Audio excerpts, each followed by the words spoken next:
Hello everyone, welcome to पढ़ लिया। इस लेक्चर से हम लोग शुरू करेंगे एक बहुत ही छोटा सा टॉपिक, लेकिन एग्जाम में क्वेश्चंस अभी जो लेटेस्ट ट्रेंड है पिछले 2-3 साल से हर साल इस टॉपिक से क्वेश्चन पूछे जा रहे हैं। लेकिन टॉप क्वेश्चन बड़े आसान है क्योंकि कुल 2 फॉर्मूले आपको याद करने हैं। तीन तीन फॉर्मूले आपको याद करने इस पूरे टॉपिक में 3 फॉर्मूले। तो that is the concept of stress distribution. Stress distribution below the soil. क्या होता है स्ट्रेस डिस्ट्रीब्यूशन की बात, क्या चीजें हैं इसमें, क्या पढ़ना है हमको, जरा देखते हैं क्या बातें। चलिए जरा देखिएगा क्या बात मैं करना चाह रहा हूं आपके साथ। सपोज करिए ये मेरा एक ग्राउंड सरफेस है, ठीक है। This is a ground surface, ठीक है। ये मेरा एक ग्राउंड सरफेस है और इस ग्राउंड सरफेस के ऊपर में मैंने एक पॉइंट लोड लगा रखा है। इस ग्राउंड सरफेस के ऊपर में मैंने एक ये पॉइंट लोड लगा रखा है। अभी मैं पॉइंट लोड की ही बात कर रहा हूं। ये पॉइंट लोड लगा रखा है मैंने इस ग्राउंड सरफेस पर and the value of the point load is Q. Point load है, इस पॉइंट लोड, ये ग्राउंड है ना, ये ग्राउंड है और ग्राउंड लोड, ग्राउंड के किसी एक पॉइंट पर एक मैंने पॉइंट लोड लगा रखा है और इस पॉइंट की ये दूरी है x और ये है y। ठीक है ना भाई, this is x, this is y।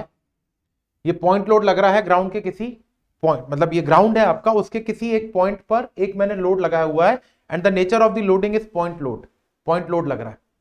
अब ये पॉइंट लोड ग्राउंड के बाउंड्री से x मीटर की हॉरिजॉन्टल और y की वर्टिकल दूरी पर है। भाई x और y यही रहेंगे। अब जरा एक बात बताइएगा कि अगर ये x और y है तो ये डिस्टेंस कितनी होगी। क्या मैं इसको बोल सकता हूं स्मॉल r, और क्या मैं बोल सकता हूं R square will be equal to x square plus y square? r square will be equal to x square plus y square। अब इसको मैं आपको 2D में दिखाऊं जरा, जरा देखिएगा क्या बताना चाह रहा हूं मैं। 2D में देखना, ये वो पॉइंट लोड था P, ये x है, ये y है, ये r। तो r कैसे निकालोगे। अब इसको, ये 2D में था, इसको ऐसा खड़ा कर दो हॉरिजॉन्टल, तो एक्स वाई ऐसे दिखेगा जैसा ये बना था। तो R square will be equal to X square plus Y square, ठीक है। फिर मैंने क्या किया, मैंने यहां से z मीटर की वर्टिकल दूरी पर एक पॉइंट लिया P। z मीटर की वर्टिकल दूरी पर एक पॉइंट लिया P। अब जरा मुझे बताओगे आप एक बात कि इस R और Z के बीच में ये जो एंगल बन रहा है ये कितना होगा। R और Z के बीच में जो एंगल बन रहा है ये कितना होगा। What will be the angle between R and Z। कईयों ने बोल दिया होगा 135 डिग्री, बेटा 90 होगा। देखिएगा ये आपका ग्राउंड है, ठीक है। इस ग्राउंड के इस पॉइंट पर सपोज करो लग रहा था लोड आपका, ये लोड लग रहा था, ठीक है। ये पॉइंट था, ये लोड लग रहा था। तो ये वाली डिस्टेंस हो जाएगी x, ये वाली डिस्टेंस हो जाएगी y। ये लोड लग रहा था ऐसा, देख लीजिए, इसको मैं ऐसे में दिखा दे रहा हूं, लेकिन इसको आप ग्राउंड को ऐसे मानिएगा, लेकिन दिखाने के लिए मैं बोल रहा हूं ये आपका लोड लग रहा था, ठीक है। This is the point of the load, point of loading Q। यहां से कितनी दूरी, this is x, this is y, तो ये हो जाएगा स्मॉल r। अब मैं इस स्मॉल r से, इस कोने से ये वाली डिस्टेंस पूछ रहा हूं, ये z, ये z है। तो कितना एंगल होगा बेटा, ये ग्राउंड से ये 90 तो होगा ना, है ना। तो ये angle is 90 degree, this angle is 90 degree. अगर ये एंगल 90 डिग्री है, देखो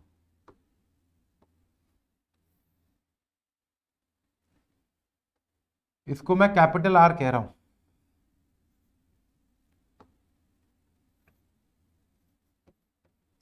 कैपिटल आर बता सकते हो?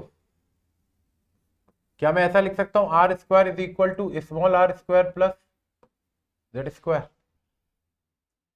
Small R square plus Z square is equal to capital R square. ये सिर्फ समझाने के लिए बता रहा हूं, इसका कोई सेंस नहीं है। सेंस नहीं है मतलब इसका आपकी परीक्षा से कोई लेना देना नहीं, मैं सिर्फ एक आइडिया बताना चाह रहा हूं कि आगे हम पढ़ने क्या वाले हैं। स्मॉल आर की जगह पे X square plus Y square लिख सकता हूं, तो कैपिटल आर स्क्वायर बन जाएगा, कैपिटल आर स्क्वायर बन जाएगा X square plus Y square plus Z square. तो आर हो जाएगा under root of X square plus Y square plus Z square. That means अगर आर को वेक्टर फॉर्म में लिखूंगा मैं तो ये होगा X I plus Y J plus Z K. तो P पॉइंट जो है आपका, ये जो P पॉइंट है इसके कोऑर्डिनेट्स मिल गए आपको। The coordinates of point P is x, y, z। ये बताना चाह रहा था, वेक्टर में पढ़ते हैं ना ये चीजें। अब ये कुछ भी नहीं समझ में आया हो अगर किसी को, हो सकता है क्योंकि वेक्टर नहीं पढ़ा हो अगर आपने, if you have not studied vector, तो ये चीज समझने में थोड़ी सी तकलीफ आएगी। तो कोई टेंशन नहीं, मत समझ में आने दो, कोई दिक्कत नहीं समझ में आया छोड़ो, कोई सेंस नहीं। बाकी जिन्होंने वेक्टर पढ़ा है दे मस्ट हैव अंडरस्टूड कि मैंने ये क्या किया है। नहीं समझ में आया, मैं आपको एकदम बेसिक तरीके से आसान चीज बताता हूं कि मैं क्या करने वाला, ठीक है, क्या करने वाला हूं मैं, वो देखिएगा जरा। 2D में काम करते हैं, 2D में देखते हैं, 2D में चीजें ज्यादा अच्छे से समझ में आएंगी। ये मेरा ग्राउंड है भाई, this is my ground level. इस ग्राउंड लेवल के ऊपर में मैंने लगा रखा है एक पॉइंट लोड। इस ग्राउंड के ऊपर में मैंने लगा रखा है ये एक point load, this is the point load Q। इस पॉइंट लोड के कारण, इस पॉइंट लोड के कारण मुझे ग्राउंड से Z मीटर की वर्टिकल दूरी और R मीटर की रेडियल दूरी पर,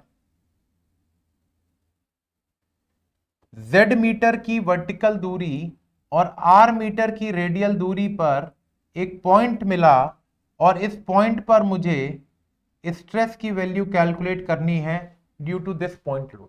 अभी समझ में आ गया क्या करना है? अभी क्लियर हो गया? लोड तो मैं ग्राउंड पे लगाऊंगा ना भाई, तो ग्राउंड पे मैंने लगाया Q अमाउंट की लोड, मैंने ग्राउंड पर Q अमाउंट का लोड लगाया, पॉइंट लोड, पॉइंट लोड की बात कर रहे हैं, मैंने Q बराबर का पॉइंट लोड लगाया। इस पॉइंट लोड के कारण Z मीटर की, ग्राउंड से Z मीटर की वर्टिकल दूरी और R मीटर की रेडियल डिस्टेंस पर इस लोड के कारण इस पॉइंट पर क्या स्ट्रेस आएगा, मुझे यह निकालना है। अभी समझ में आ गया क्या करना है? इस पूरे चैप्टर का खेल क्या है? इस पूरे चैप्टर में हमको यही बात करनी है कि Q बराबर का पॉइंट लोड लगा के Z मीटर की वर्टिकल दूरी और R मीटर की रेडियल दूरी पर एक पॉइंट मुझे मिल रहा है, इस पॉइंट पर इस लोड के कारण कितना स्ट्रेस आ रहा है, दैट्स इट। इस पॉइंट लोड के कारण इस लोकेशन पर कितना स्ट्रेस आ रहा है, मुझे यह कैलकुलेट करना है। I hope this must be clear कि करना क्या है, हमारा एजेंडा क्या है इस पूरे लेक्चर का। छोटा सा, एकदम ही छोटा सा टॉपिक है, एकदम छोटी सी बातें, 2-3 फॉर्मूले और 2 थियरी, मतलब उनके अजम्पशंस वगैरह कुछ, बस दैट्स इट। इसके अलावा कुछ है ही नहीं इस चैप्टर में। और क्वेश्चन बड़े आसान से आ जाते हैं, क्वेश्चन आ जाएंगे तो आपको 100% बन जाएगा, इसकी गारंटी आएगा तो पूरे पूरे चांस होते कि 2 नंबर में क्वेश्चन आएगा, कैलकुलेशन क्योंकि थोड़ा सा ज्यादा होता है, सब बन जाएगा, बस देखते रहिएगा। क्या करना है ये बात समझ में आ गई। अब इस स्ट्रेस को कैलकुलेट करने के लिए, इस स्ट्रेस को कैलकुलेट करने के लिए मेरे पास 2 थियरी दी गई हैं। There are 2 different theories for the calculation of this stress. पहली होती है बोसेनिस्क थियरी, और दूसरी जो आपकी होती है दैट इज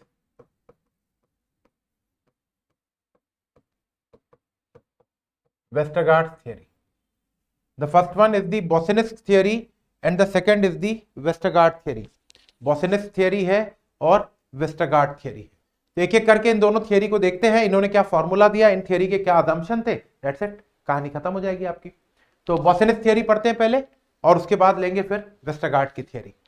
पहले बॉसिनेस फिर लेंगे हम लोग वेस्टरगार्ड। तो let us start our discussion with Boussinesq. करना क्या है ये बात समझ में आ गई। इस पॉइंट लोड के कारण जो ग्राउंड पे लग रहा है, ग्राउंड पे लग रहा है Q बराबर का पॉइंट लोड, इस पॉइंट लोड के कारण ग्राउंड से Z मीटर की वर्टिकल दूरी और R मीटर की रेडियल दूरी पर एक पॉइंट मिला मुझे, तो उस पॉइंट पर आने वाला स्ट्रेस मुझे कैलकुलेट करना है। ये स्ट्रेस कौन ला रहा है, this stress is due to this point load Q।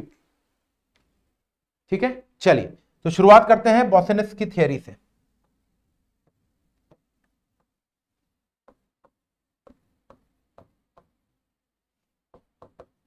बॉसिनेस theory करना क्या है आपको समझ में आ गया है।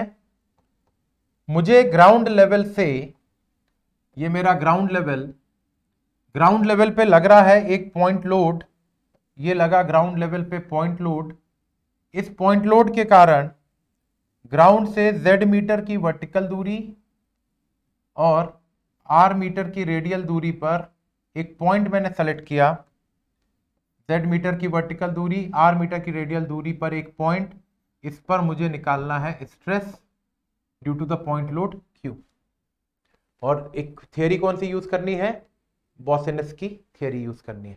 I have to use Boussinesq theory to calculate the stress at a vertical distance of Z and radial distance of R due to a point load Q on the ground surface. तो इस चीज को calculate करने के लिए इन्होंने कुछ assumptions माने। अजम्पशंस क्या थे पहले वो लिख लेते हैं, फॉर्मूला मैं आपको लिखा दूंगा। तो let us first of all discuss the assumptions. Boussinesq theory के अजम्पशंस क्या रहे। पहला अजम्पशन इन्होंने बोला soil is homogeneous and isotropic.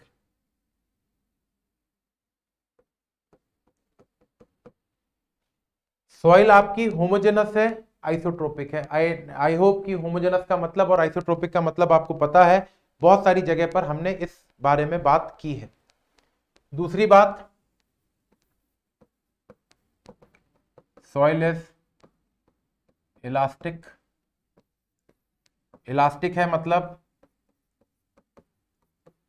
Hooke's law is valid. भाई इलास्टिक है तो हुक्स लॉ वैलिड है कि नहीं। भाई अगर आप सॉइल को इलास्टिक मान रहे हो तो बट ऑब्वियस सी बात है कि वहां पर आपका हुक्स लॉ वैलिड माना जाएगा। फोर्थ बात इन्होंने कही, self weight of soil is not considered. Soil का सेल्फ वेट हम यहां पर कंसीडर नहीं कर रहे हैं। We are not considering the self weight of the soil. हम यहां पर सॉइल का सेल्फ वेट कंसीडर नहीं करेंगे। मतलब जब स्ट्रेस वगैरह की बात करेंगे तो ये स्ट्रेस सिर्फ इस Q के कारण आ रहा है। यहां पर जो सॉइल मौजूद है उसके कारण कोई भी स्ट्रेस की बात हम नहीं कर रहे हैं। हम सिर्फ और सिर्फ इस पॉइंट लोड के कारण यहां पर स्ट्रेस कैलकुलेट कर रहे हैं और इस पॉइंट लोड के कारण इस स्ट्रेस को कैलकुलेट करने के दौरान हम यहां पर जो सॉइल मौजूद होगी Z डेप्थ पर, इस सॉइल का सेल्फ वेट कंसीडर नहीं करेंगे। Got it. Before application of point load,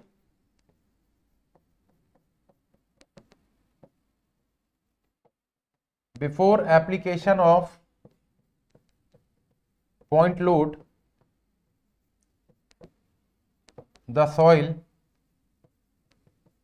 is not stressed।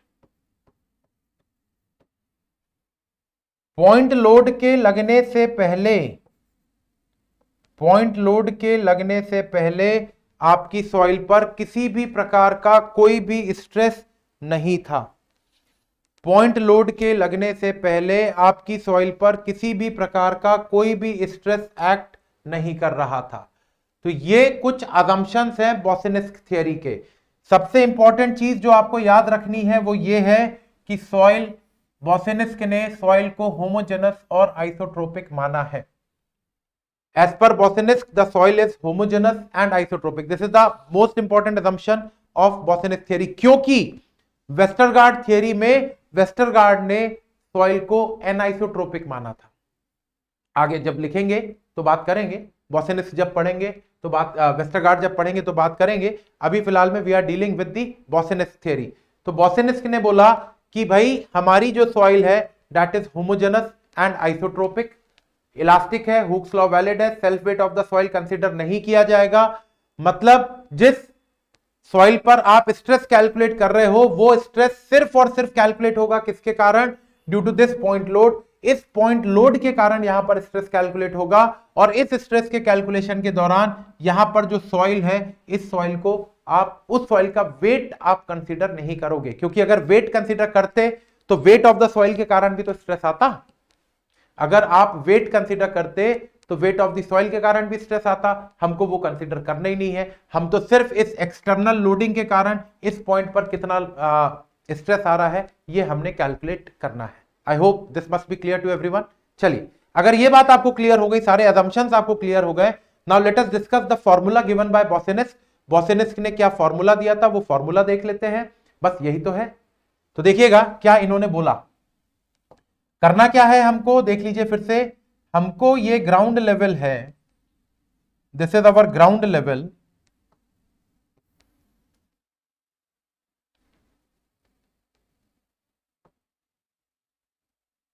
इस ग्राउंड लेवल पर ये लग रहा है एक पॉइंट लोड Q। इस पॉइंट लोड के कारण मुझे मेरे ग्राउंड से Z मीटर की वर्टिकल दूरी, Z मीटर की वर्टिकल दूरी और R मीटर की रेडियल दूरी पर एक पॉइंट मिला और यहां पर मैंने निकालना है stress due to this load Q। ठीक है भाई, ये काम है मेरा। तो बॉसेनिस्क ने जो फॉर्मूला दिया,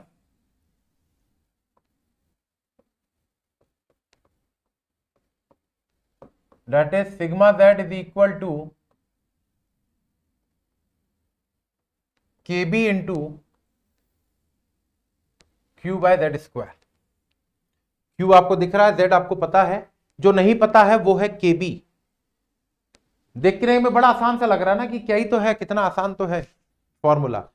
sigma Z is equal to KB into Q by Z square, where Q is the value of the point load, Z is the vertical distance. KB क्या है? तो KB को बोला गया it is Boussinesq influence factor. KB is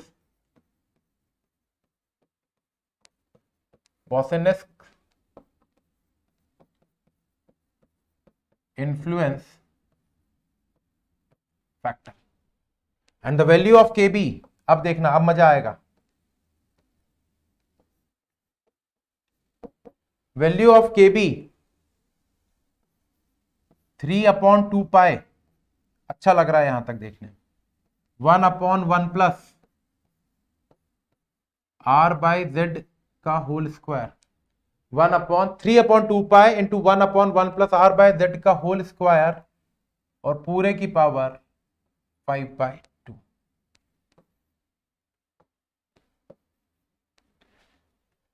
this is KB। अभी आया मजा? 3/2 pi 1/1 plus R by Z का whole square whole raised power 5/2। This is the Boussinesq influence factor. यह है आपका बॉसेनिस्क इन्फ्लुएंस फैक्टर, जो कि जब आप यहां पर पुटअप करोगे तो एक खतरनाक सा फॉर्मूला आपको दिखना चालू हो जाएगा। जरा देखिएगा फॉर्मूला क्या बन जाएगा मेरे पास। Now the formula will become something like this. देखेंगे भाई, sigma Z is equal to KB लिख रहा हूं और Q अपॉन Z स्क्वायर है, तो देखिएगा 3Q upon 2 pi Z square. ऐसा KB 3/2 पाई और Q बाय Z स्क्वायर, ये एक साथ कर दिया मैंने, 3/3Q upon 2 pi Z square और ब्रैकेट के अंदर में 1/1 प्लस r बाई z का whole square whole raised to power 5/2. This is the formula which will be used to calculate the stress at a vertical depth of z and a horizontal distance of at a radial distance of r/2 from the ground level.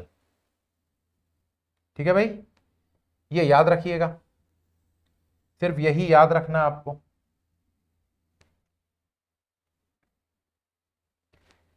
ये formula याद रखिएगा. This is the formula given by Westergaard, this is the formula given by Boussinesq to calculate the stress due to a point load Q at a vertical distance of Z and a radial distance of R from the ground surface. इस point पर sigma Z की value होगी 3Q upon 2 pi Z square 1 upon 1 plus R by Z का whole square raised power 5/2. So by this formula you can calculate the stress at point which is situated at a vertical depth Z and a radial distance R. Clear? ये हुई आपकी बॉसेनेस theory और यही है बॉसेनेस theory. इस फॉर्मूले को use करना है और स्ट्रेसेस कैलकुलेट करने. क्वेश्चन बड़े आसान से आते हैं. किस टाइप के क्वेश्चंस आते हैं वो अपन करेंगे अभी आगे के अगला लेक्चर जो आपका रहेगा उसमें ये सारे क्वेश्चंस कर लेंगे हम, तो आपको क्लियर हो जाएगा कि क्वेश्चंस किस तरीके के पूछे जाते हैं. तो this is your Boussinesq theory. इसी के जैसी एक और थ्योरी बनी which is known as Westergaard theory. The second theory is your Westergaard theory.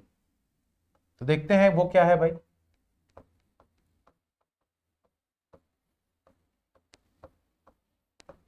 Westergaard theory. इन्होंने क्या बोला, इन्होंने भी बात तो वही करी कि भाई ग्राउंड लेवल से z मीटर की वर्टिकल दूरी और r मीटर की रेडियल डिस्टेंस पर इन्होंने भी स्ट्रेस कैलकुलेट किया. ये आपका ग्राउंड लेवल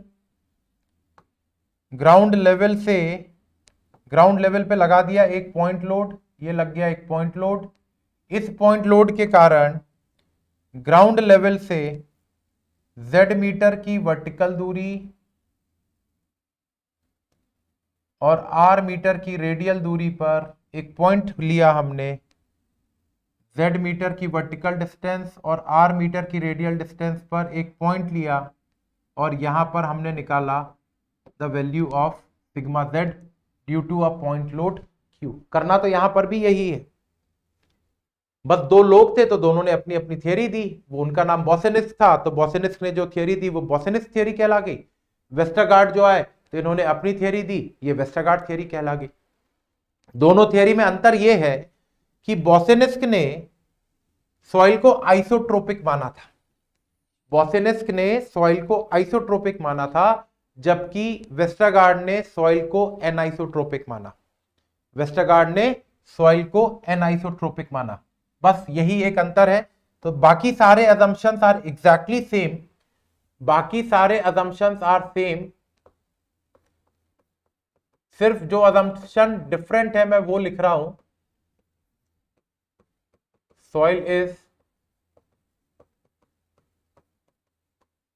एनाइसोट्रोपिक. इन्होंने सॉइल को एनाइसोट्रोपिक माना जबकि बॉसेनिस्क ने क्या माना था, बॉसेनिस्क ने सॉइल को आइसोट्रोपिक माना था. इन्होंने क्या माना, सॉइल को एनाइसोट्रोपिक. इसके अलावा सारे असम्पशंस आपके बॉसेनिस्क के रहेंगे. वेस्टरगार्ड में सिर्फ एक असम्पशन डिफर करता है, दैट इज दिस कि सॉइल एनाइसोट्रोपिक है. उन्होंने माना था सॉइल आइसोट्रोपिक है. This is the only difference between Boussinesq theory and Westergaard theory. फॉर्मूले में अंतर है वो तो है ही, लेकिन अगर मैं थ्योरेटिकल वे में बोलूं कि भाई कोई आपसे पूछे कि बेसिक डिफरेंस बताओ बॉसेनिस्क थ्योरी और वेस्टरगार्ड थ्योरी में, इन दोनों में क्या बेसिक डिफरेंस था थ्योरी का, तो सबसे पहली बात आप यही बोलोगे कि बॉसेनिस्क ने अपनी थ्योरी में सॉइल को आइसोट्रोपिक माना था जबकि वेस्टरगार्ड ने अपनी थ्योरी में सॉइल को एनाइसोट्रोपिक माना है.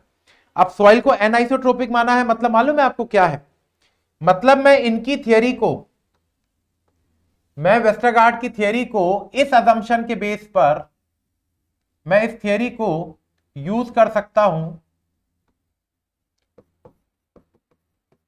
This theory can be used for stratified soil.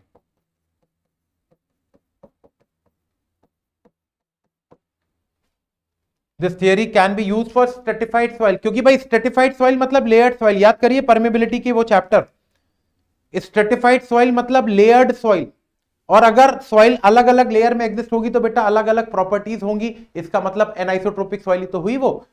भाई 3 सॉइल है अलग अलग लेयर में, Z1 thickness, Z2 thickness, Z3 thickness, तो उस पूरे सॉइल मास को देखूंगा तो वो पूरा सॉइल मास एनाइसोट्रोपिक ही तो हुआ। तो अगर लेयर्ड सॉइल में कभी कोई आपसे पूछे कि भैया मेरे पास एक स्ट्रेटिफाइड सॉइल है, स्ट्रेटिफाइड मतलब लेयर्ड सॉइल, तो लेयर्ड सॉइल के ऊपर में आप कौन सी थ्योरी लगाओगे, वेस्टरगार्ड की लगाओगे कि बोसेनेस की लगाओगे? तो आप बोलोगे कि मैं अगर स्ट्रेटिफाइड सॉइल है तो I prefer the Westergaard theory, मैं वेस्टरगार्ड की थ्योरी प्रेफर करूंगा अगर सॉइल एनाइसोट्रोपिक है तो। और एनाइसोट्रोपिक मतलब स्ट्रेटिफाइड अगर है तो I will always prefer Westergaard theory. तो इन्होंने भी एक फॉर्मूला दे दिया भैया, फॉर्मूला इन्होंने भी दे दिया। क्या फॉर्मूला दिया, चलिए देख लेते हैं। ये हमारा ग्राउंड लेवल, करना वही है। इस ग्राउंड लेवल पर लग रहा है आपका एक पॉइंट लोड, ये लगा एक पॉइंट लोड आपका। इस पॉइंट लोड के कारण ग्राउंड से Z मीटर की वर्टिकल दूरी,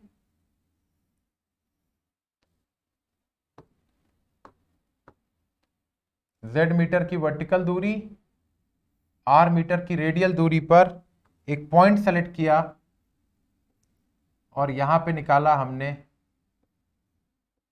स्ट्रेस की value due to the point load Q। करना वही है लेकिन फॉर्मूला थोड़ा सा अलग दे दिया इन्होंने। क्या बोला इन्होंने भाई, इन्होंने बोला sigma Z is equal to KW into Q by Z square.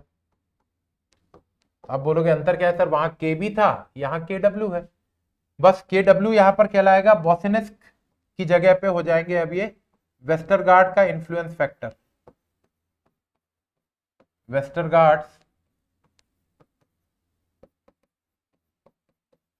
Influence factor, it is known as Westergaard influence factor.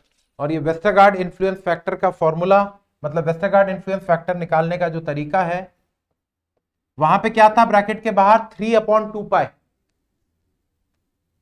बोसेनेस्क में 3/2 पाई था, यहां पर है 1/पाई, वहां 3/2 पाई यहां 1/पाई, इनटू वहां पर क्या था 1/1 प्लस, वहां पर था 1/1 प्लस R बाई Z का होल स्क्वायर, यहां पर है 1/1 plus 2 times R by Z का whole square.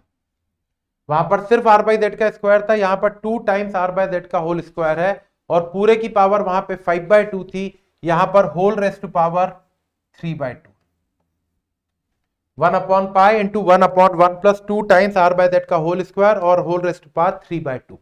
This is your Westergaard influence factor. ये वेस्टरगार्ड इन्फ्लुएंस फैक्टर यहां पे पुटअप करो तो आपके पास सिग्मा Z की वैल्यू आ जाएगी according to the Westergaard theory. तो sigma Z is equal to, देखिएगा Q/पाई Z स्क्वायर कर सकता हूं इसको, Q/पाई Z square into 1/1 plus 2 times R by Z का स्क्वायर की power 3/2।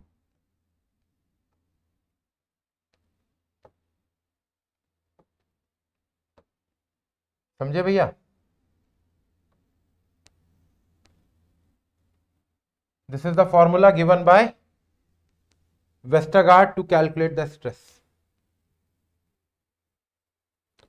This is the formula given by Westergaard to calculate the stress.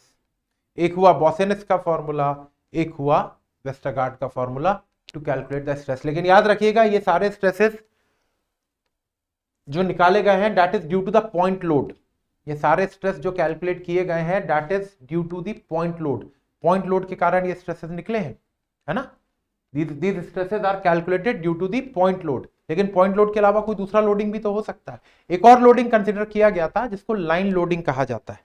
Line loading मतलब kilo Newton per metre, kilo Newton per metre की intensity वाला अगर कोई load दे दिया जाए तो उस केस में what will be the value of the stress. वो कोई थियरी स्पेसिफिक नहीं है, वो एक जनरल फॉर्मूला है, क्योंकि बोसेनेस्क और वेस्टरगार्ड ने तो जो फॉर्मूले दिए थे that was only for the point load.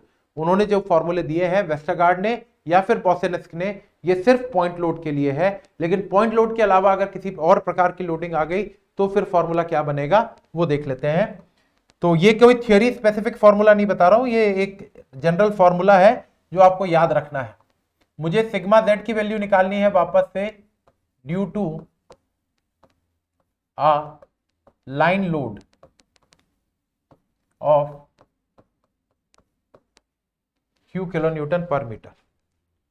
Q kilo Newton per metre के लिए हिसाब के लिए मुझे निकालनी है सिग्मा जेड की वैल्यू। कहां पर? वही at a vertical depth of Z and a radial distance of R. At a vertical depth of Z and a radial distance of R I need to calculate the value of stress due to a line load Q kilo Newton per metre. तो देखिएगा the value of stress due to this line load. Line load समझ रहे हो ना आप, along a line act कर रहा है, मतलब सॉर्ट ऑफ अ यूडीएल कह सकते हो, sort of a uniformly distributed load आप कह सकते हो, दैट इज लाइन लोड। तो it will be 2q upon pi Z.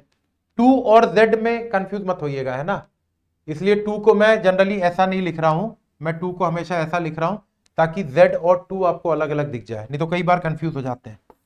अभी तो समझ आ जाता, बाद में लिखने में हड़बड़ाहट में 2 और z एक जैसा दिखने लगता है तो फिर समझ में नहीं आता है। तो 2q अपॉन पाई जेड यहां तक तो लिख सकते हो, into 1 upon 1 plus are by Z का होल स्क्वायर का होल स्क्वायर।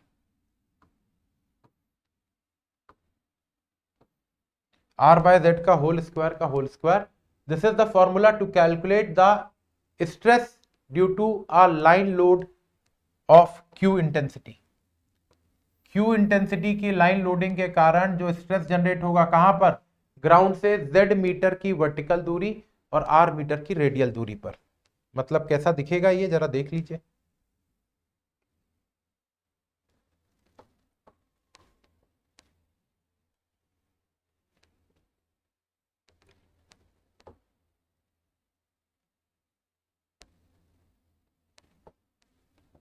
ये आपका ग्राउंड लेवल है, इस ग्राउंड लेवल से जेड मीटर की वर्टिकल दूरी और आर मीटर की रेडियल दूरी पर मुझे स्ट्रेस चाहिए था।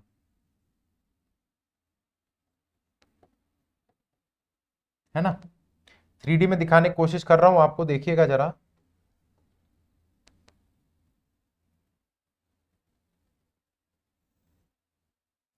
जो लाइन लोड लग रहा है वो कुछ इस तरीके का है।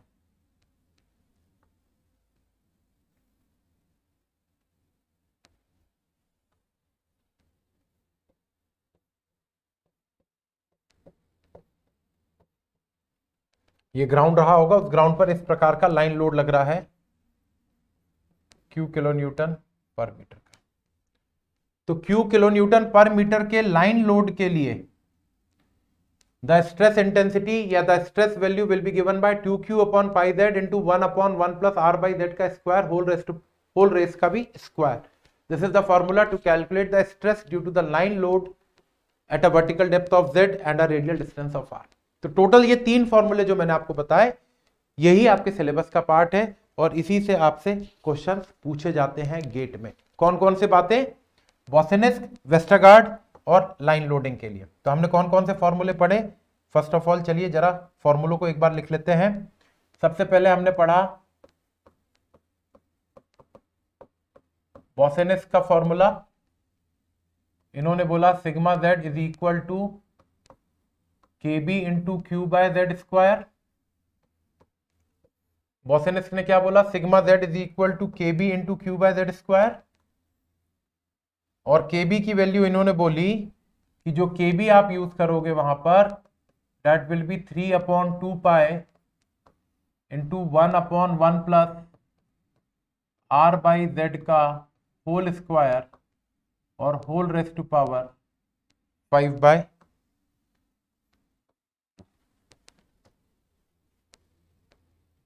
है ना। KB is equal to 3/2 pi 1/1 plus R by Z का whole square raised to power 5/2। This will give you the value of Boussinesq influence factor. उसको यहां पर पुटअप करेंगे तो you will get the value of stress. दूसरा formula हमने पढ़ा Westergaard का फॉर्मूला। इन्होंने बोला sigma Z is equal to K W into Q by Z square,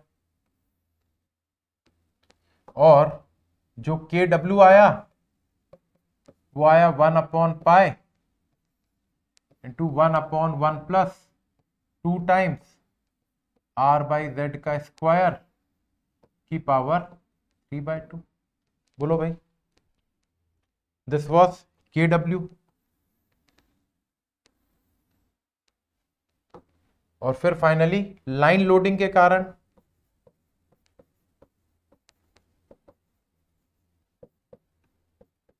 Q kilo Newton per metre की लाइन लोडिंग के कारण सिग्मा Z की value 2Q upon pi Z, 2Q upon pi Z into 1/1 plus R by Z का whole square, R by Z का square का whole square.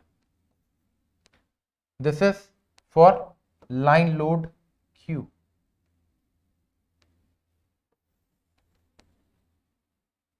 बस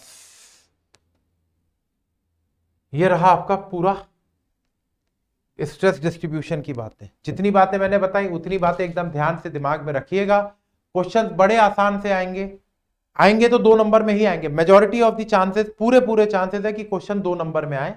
1 number में भी आएगा तो भी बड़ा आसान सा होगा, 2 नंबर में आएगा तो भी बड़ा आसान सा होगा।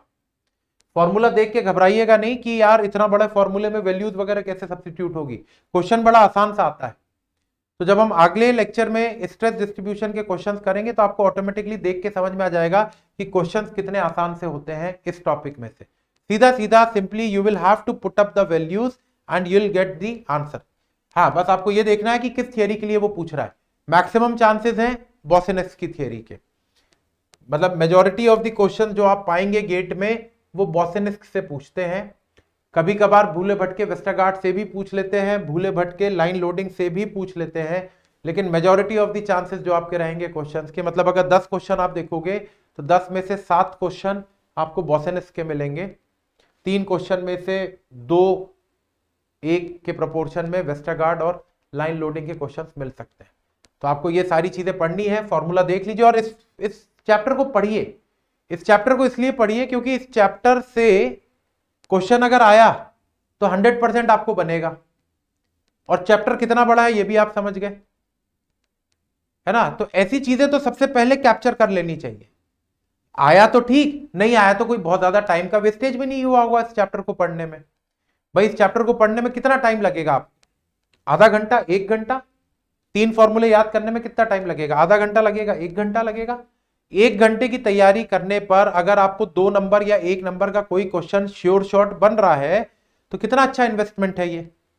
तो ऐसे जो छोटे छोटे टॉपिक्स होते हैं उसको बहुत जल्दी से ग्रैब करिए। ग्रैब करेंगे तो आपको चीजें बढ़िया से, भाई 1 या 1.5 घंटे की मेहनत अगर आपको 1 या 2 नंबर, मैं तो बोल रहा हूं 2 नंबर भी नहीं 1 नंबर भी दे रहा तो क्या दिक्कत है। 1 नंबर उठाइए वहां से, काम के हैं वो 1 नंबर हमारे, है ना। 1 नंबर आपकी रैंक को कई ज्यादा आगे पीछे कर सकता है, 1 नंबर में बहुत डिफरेंस आता है। तो इसलिए किसी भी चैप्टर को हल्के में नहीं लेना। और मैंने आपको जैसा कि कुछ लेक्चर्स पहले बताई थी एक बात कि पूरा soil mechanics as a whole देखोगे तो बहुत बड़ा लगेगा। इस सॉइल मैकेनिक्स को भी 3-3, 4-4 चैप्टर्स में डिवाइड करके 3-4 सब्जेक्ट्स बना लो इसको अपने हिसाब से।